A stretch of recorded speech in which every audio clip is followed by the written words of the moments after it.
মুহররম মাসে কি কি আমল করব। মুহররম মাস শুরু হয়েছে, আমরা জানি।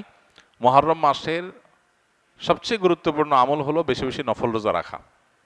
কারণ নবী করিম সাল্লাল্লাহু আলাইহি সাল্লাম বলেছেন, আফদালুস সিয়াম বা'দা রমাদান শাহরুল্লাহিল মুহাররম।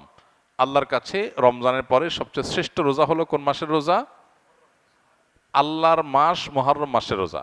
মুহররম মাসকে নবীজি বলেছেন কার মাস? আল্লাহর মাস। সব মাসই আল্লাহর, কিন্তু এটাকে আল্লাহর মাস বলে নবীজি সাল্লাল্লাহু আলাইহি সাল্লাম ইঙ্গিত করেছেন এই মাসটা বিশেষ কারণে মর্যাদাপূর্ণ। তাহলে আমরা আজকে যে মাসটাতে প্রবেশ করলাম, এই মাসটা একটা মর্যাদাপূর্ণ মাস। সম্মানিত 4 মাস সম্পর্কে কোরআন যে ধারণা দিয়েছে আমাদেরকে, আল্লাহ বলেছেন, ইন্না ইদ্দাতাশ শুহুরি ইনদাল্লাহি 12 শাহরান ফি কিতাবিল্লাহি ইয়াওমা খালাকাস সামাওয়াতি ওয়াল আরদ মিনহা আরবাআতুন হুরুম। নবমণ্ডল ভূমণ্ডল সৃষ্টির দিন থেকেই বছরের গণনা হয় 12টা মাস দিয়ে। এর মধ্যে 4টা মাস হলো সম্মানিত। এই যে 4টা মাসকে আল্লাহ সম্মানিত বলেছেন, এই 4টা সম্মানিত মাসের মধ্যে একটা হলো মুহররম। বরং 4টা সম্মানিত মাসের মধ্যে সবচেয়ে বেশি সম্মানিত যেটা, সবচেয়ে শ্রেষ্ঠ মাস যেটা, সেটা হলো কোন মাস? মুহররম মাস।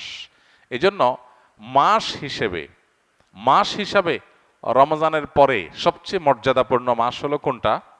মুহররম মাস, যেটা আমরা ইতোমধ্যে শুরু করেছি বা যে মাসে আমরা প্রবেশ করেছি। তো এই জন্য এটাকে আল্লাহর মাস বলা হয়েছে। এই মাসে বেশি বেশি নফল রোজা রাখতে হয়।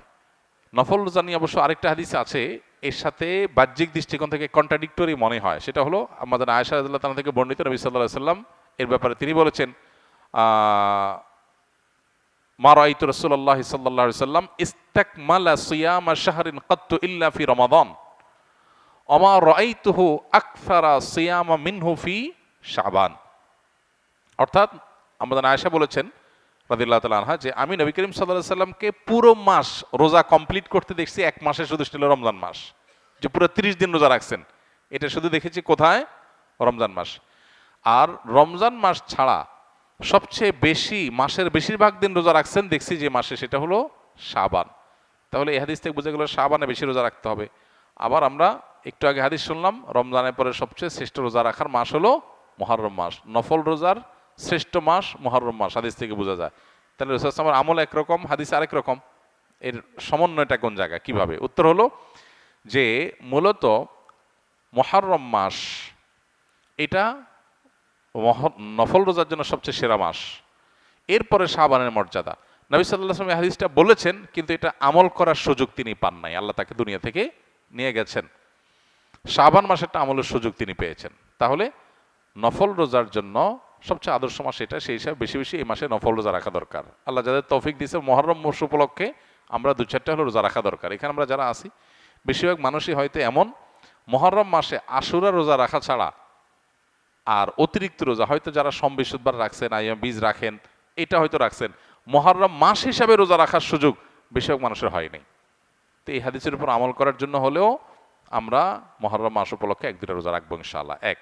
দ্বিতীয়ত, মুহররম মাসটা সম্মানিত 4 মাসের একটা। সম্মানিত 4 মাসের বিধিনিষেধগুলো এখানে চলে আসবে। সম্মানিত 4 মাসে যুদ্ধ বিগ্রহ করা নিষেধের সম্পর্কে আয়াত আছে, যদি অনেক আলেমদের মতে এটা মানসুখ হয়েছে। আবার সম্মানিত মাস হিসাবে আল্লাহ তাআলা বলেছেন, ফালা তাজলিমু ফিহিন্না আনফুসাকুম, এই মাসগুলোতে তোমরা নিজেদের প্রতি অবিচার করো না। পাপাচার থেকে বাঁচার জন্য এটা বিশেষভাবে যত্নশীল হতে হবে। ইবাদত বন্দেগী রুটিন কাজগুলো বিশেষ আন্তরিকতার সাথে করতে হবে। এটা হলো মুহররম মাসের করণীয়। এছাড়া মুহররম মাসের মধ্যে আশুরার দিনটা আছে, সে উপলক্ষে বিশেষ করণীয় আছে আশুরার রোজা রাখা। আশুরার রোজা রাখা এবং আল্লাহ তাআলার শুকর আদায় করা মুসা আলাইহিস সালামের বিজয়ের কারণে 2টা রোজা রাখা সুন্নাত আশুরাকে কেন্দ্র করে।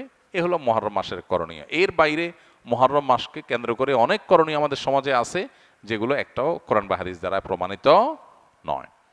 ইসলামী শরীয়তে দায়ী